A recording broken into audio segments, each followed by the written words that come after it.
മുടക്കാൻ അങ്ങനെ പ്രത്യേക കാരണമൊന്നും വേണ്ട. എപ്പോഴും മുടക്കും, എന്തിനും മുടക്കും, എങ്ങനെയും മുടക്കും. പണിമുടക്കിന്റെ പേരിൽ ഫാക്ടറി കത്തിക്കുന്നതാണോ നിങ്ങളുടെ രാഷ്ട്രീയം? അടുത്ത നിങ്ങളുടെ ഈ മണിമാളുമായിരിക്കും കത്താൻ പോകുന്നത്. ഇത് കത്തിക്കാൻ വരുന്നവൻ ഇതിനകത്ത് കിടന്ന് കത്തും. ഓഹോ, എന്നാ കാണാം. ഒന്നിറങ്ങി പോണം.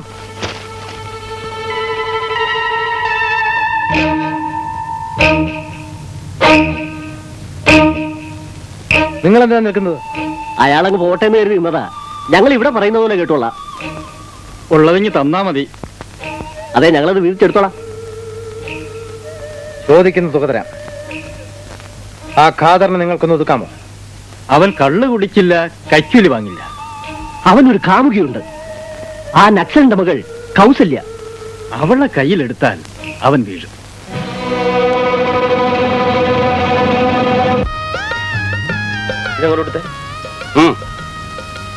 നാരായണ നാരായണ. ആശാനെ, ആദ്യം വിളി ഒന്ന് നിർത്തണ്ട ആശാനെ.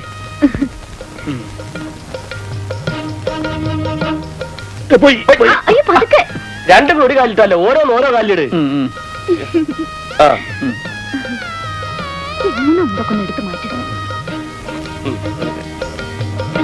ഇതൊന്ന് പിടിക്കൂ.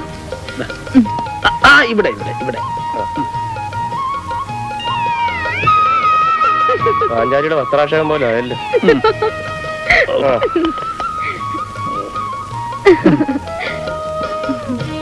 ഇപ്പൊ എങ്ങനെയുണ്ട്? ആളങ്ങ് മാറിപ്പോയല്ലോ. ചിരിക്കണ്ട, ശ്വാസം പിടിച്ചോ, ശ്വാസം പിടി.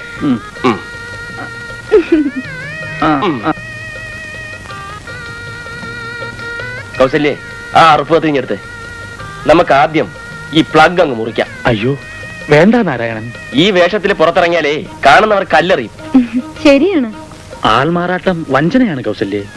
നമുക്ക് ജീവിക്കാൻ എന്തെങ്കിലും ഒരു ബിസിനസ് തുടങ്ങണ്ടേ? അതിന് ഈ വേഷം പറ്റില്ല. എന്ത് ബിസിനസ്സിനാ പരിപാടി? Cinema business. എനിക്കൊരു അമിതാഭ് ബച്ചനാവണം. അതിനാരെങ്കിലും വിളിക്കണ്ടേ? അതിനല്ലേ സ്വന്തമായിട്ട് ചിത്രം നിർമ്മിക്കുന്നത്. ദുരാഗ്രഹം ദഹിക്കാത്ത ഭക്ഷണം പോലെയാണ് നാരായണൻ. ഒരു ദഹനക്കുറവില്ല. ആശാൻ കണ്ടോ? ആദ്യം ഒരു അഡ്രസ് ഉണ്ടാക്കണം. തൽക്കാലം നമുക്ക് ഈ അഡ്രസ് തന്നെ ഉപയോഗിക്കാം. രാഷ്ട്രീയം പഠിക്കാൻ വന്ന ആളല്ലേ, ആദ്യം ഒരു റേഷൻ കാർഡ് ഉണ്ടാക്കണം. ശരിയാ, ഇവിടെ സകലതിനും റേഷൻ കാർഡാണ് ആധാരം. ഇങ്ങോട്ടിരുന്നേ ഇരി. കൗസല്യേ, ആ അറുപ്പത്തിഞ്ഞെടുത്തേ. ഇന്ന് ഈ കുടുമി മുറിച്ചിട്ട് തന്നെ ബാക്കി കാര്യം. നാരായണ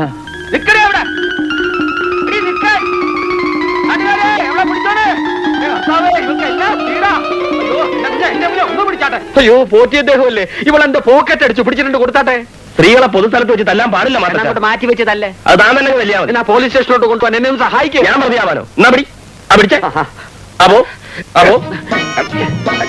കൊള്ളാവുന്നല്ലാതെ വേണ്ടിയില്ല.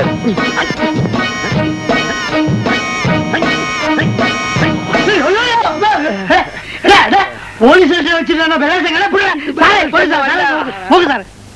പോലീസ് സ്റ്റേഷനിൽ വെച്ച് പെണ്ണുങ്ങളെ കെട്ടിപ്പിടിച്ചാൽ അതിന്റെ കെട്ടിപ്പിടി അല്ലേ ഏമാനെ, ഇത് പോക്കറ്റടിയാണ്. വിട്ടാൽ അവൾ ഓടും. പിന്നെ ഞങ്ങൾ എന്തിനാ ഇവിടെ പോലീസ് സ്റ്റേഷനിൽ വാദിക്ക് വിടിയാണോ?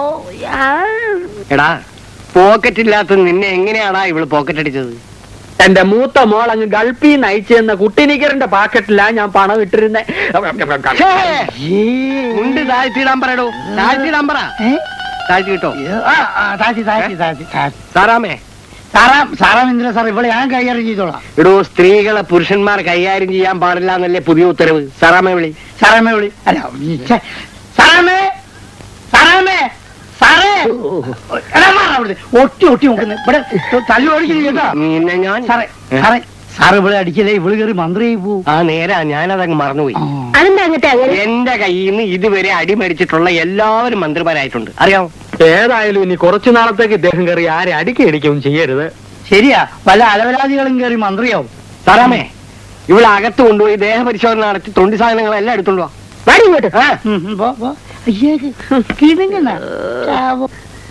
എനിക്കൊന്ന് അങ്ങോട്ട് പോകാമോ? പോയില്ലേ? എന്റെ രൂപ കിട്ടാതെ ഞാൻ എങ്ങനാ പോകുന്നേ? ഏത് രൂപ? ഓ എടോ, മനസ്സ് എഴുതി കേസ് ചാർജ് ചെയ്ത് കോടതിയിലേക്ക് അയക്കും. എന്റെ കർത്താവേ, ഞാൻ ഇനി കോടതിയിലും കയറണോ? ഞാൻ കോടതിയിലേക്ക് പോകണ്ട, കോടതി തന്നെ വീട്ടിലേക്ക് വരും. അല്ലേ ഉപകാരം. അത് കുറെ കാലം കഴിയും. എന്നത്തേക്ക് കിട്ടുവോ ആവോ? ഒരാറ് 8 9 10 11 12 കൊല്ലാവും. എവിടെ 8 9 10 12 കൊല്ലം? താൻ എണ്ണം പഠിക്കുകയാണോ? എടോ, മിക്കവാറും താൻ ചത്ത് തന്റെ 16 അടിയന്തരത്തിൽ കിട്ടും. ചതിച്ചോ കർത്താവേ? പിന്നെ ഇപ്പോഴത്തെ മന്ത്രിസഭയിൽ ഞങ്ങളുടെ ആൾക്കാരും ഉണ്ട്. താൻ കൈക്ക് ജോലി ഉണ്ടാക്കാതെ പോയിട്ട് കുറച്ച് ദിവസം കഴിഞ്ഞിട്ട് വരൂ. ഒരു പരാതിയെങ്കിലും എഴുതിയെടുക്കണം സാർ. അപ്പൊ താൻ കേസാക്കി കോടതി കയറിയേ അടങ്ങും. എനിക്ക് റെക്കോർഡ് വേണം. ആ പേര് പറ. പറ പേര്. പപ്പൻ. അപ്പന്റെ പേര്. ഇട്ട വീട്ടുപേര്. വേലിക്കകത്ത്. ആ നല്ല ഉഗ്രൻ പേര്. വേലിക്കകത്തട്ട മറ്റൻ. അതാ എന്റെ ഊരും പേര്. മേശമേ കഴിയ അങ്ങോട്ട്. പറഞ്ഞോട്ട്. അങ്ങത്തെ ഇത് പെൺവേഷം കിട്ടിയൊന്ന് പുരുഷനാ. ആട്ടെ, ഇവന് ദേഹപരിശോധന നടത്തിയോ? നടത്തി. തൊണ്ടി വല്ലതും കിട്ടിയോ? ഏതാണ്ടൊക്കെ ഉണ്ടെന്നാ തോന്നുന്നു. ആ ഇവൻ ഖാലിസ്ഥാൻ തീവ്രവാദിയായിരിക്കും. ഇവന്റെ കയ്യിൽ കൃപാണം കാണും. ഇവന് സൂക്ഷ്മ പരിശോധന അത്യാവശ്യമാണ്. എടാ. സാറടിക്കരുത്. ഇവൻ കേറി മന്ത്രിയാകും. ആ നേരാ. അല്ല, ഇതാര്? നാരായണൻ നമ്പൂതിരിയോ? ഇരിക്കണം. മനസ്സിലായില്ലല്ലോ. ആരാ? എന്റെ പേര് നാരദൻ. എന്റെ ഒരു സ്നേഹിതനാ. നാരദനോ? പണ്ടൊക്കെ ഇത്തരം പേരുകൾ പുരാണങ്ങളിലേ കേട്ടിട്ടുള്ളൂ. ഇപ്പോൾ ഭൂമിയിലും വന്നിരിക്കുന്നു. അതെ അതെ, ഒരു പുതുമയുണ്ട്. പഴമയുടെ ആവർത്തനമാണല്ലോ പുതുമ. ഡെഫിനറ്റ്ലി. അപ്പൊ പിന്നെ എന്താ പതിവില്ലാതെ ഈ വഴി? ഇദ്ദേഹത്തിന് സ്വല്പം രാഷ്ട്രീയം പഠിച്ചാൽ കൊള്ളാവുന്നുണ്ട്. അയ്യോ, ഇപ്പൊ പറ്റിയ സമയമല്ല. ഒരല്പം മുമ്പായിരുന്നെങ്കിൽ തെരഞ്ഞെടുപ്പ് സമയമായിരുന്നു. എല്ലാം നേരിട്ട് കണ്ടു പഠിക്കാമായിരുന്നല്ലോ. ഈ തെരഞ്ഞെടുപ്പിന്റെ ചൂടും പ്രയാസങ്ങളും ഒക്കെ ഒന്ന് മാറട്ടെന്ന് കരുതി. ഓ, തെരഞ്ഞെടുപ്പിന്റെ ചൂടൊക്കെ എന്നേ കഴിഞ്ഞു. ഇത്തവണ സീറ്റ് തരാതെ അങ്ങേ തഴഞ്ഞെന്ന് കേട്ടപ്പോൾ ജനങ്ങൾ ഞെട്ടിപ്പോയില്ലേ? എന്നെ തഴഞ്ഞതോ പോട്ടെ. പാർട്ടിയിൽ എന്നെ ഏറ്റവും കൂടുതൽ എതിർത്തവന് ഈ സീറ്റ് കൊടുത്താലേ എനിക്ക് പ്രയാസമുള്ളൂ.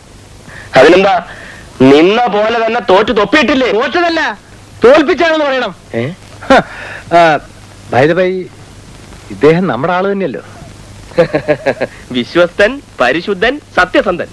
ഞാൻ ജീവിച്ചിരിക്കെ എന്റെ മണ്ഡലത്തിൽ എന്റെ പാർട്ടിയിൽപ്പെട്ട വേറൊരുത്തൊന്നും ജീവിക്കേ. എന്തായാലും സാറിനോട് ചെയ്ത വലിയ ചതിയായിപ്പോയി. ചതിക്ക് മറുമരുന്ന് ചതി തന്നെ. തെരഞ്ഞെടുപ്പ് ഒരുതരം ചൂതുകളിയാണല്ലോ. കളിയിൽ ചതി പ്രയോഗിച്ചാണല്ലോ പാണ്ഡവന്മാരെ തോൽപ്പിച്ചത്. കറക്റ്റ്.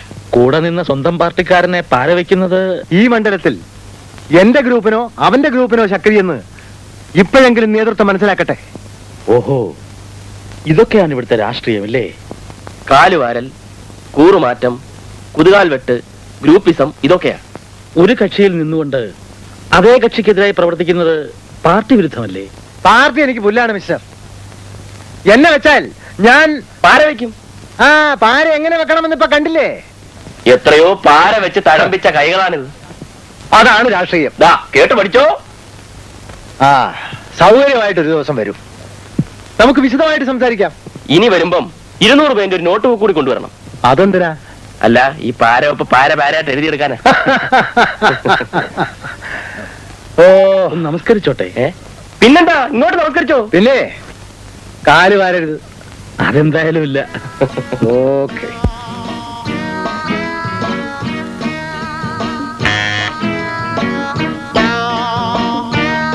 സിനിമാ നടി ബുള്ളറ്റ് പത്മിനിയുടെ വീട് തന്നെ. വരണം വരണം വരണം. ബാ.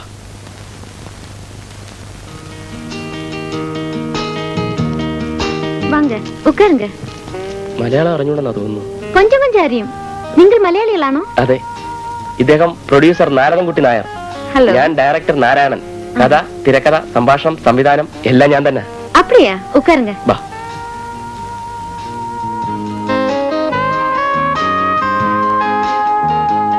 ഇതെന്താ ഇങ്ങനെ? இன்னைக்கு ஒரு ஹிந்தி படத்தோட மேக்கப் டெஸ்ட் உண்டு. இந்த அம்மா என்ன പറഞ്ഞ നല്ല കറുപ്പായിരിക്കും. ஓய், நீ உள்ள போ. ഞങ്ങൾ വന്നത് ഞങ്ങളുടെ അടുത്ത പടത്തിൽ ബുള്ളറ്റ് പത്മിനിയെ ബുക്ക് ചെയ്യാൻ വേണ്ടിയാണ്. ஓ, அப்படிங்களா? ആ. நான் அம்மா கூப்பிடுறேன். அம்மா, അതിനെന്തിനാ അമ്മ? നമ്മൾ സംസാരിച്ച പോരെ? അതെ. ഞങ്ങൾ സിനിമാ താരങ്ങൾക്ക് എല്ലാ അമ്മമാരാ. ഓഹോ, അത് ശരി. വണക്കം വണക്കം. മലയാളികളാ, എന്നെ ബുക്ക് ചെയ്യാൻ വന്നതാ. ഓ, അതൊക്കെ പറയടി, എനിക്ക് കേക്കാം.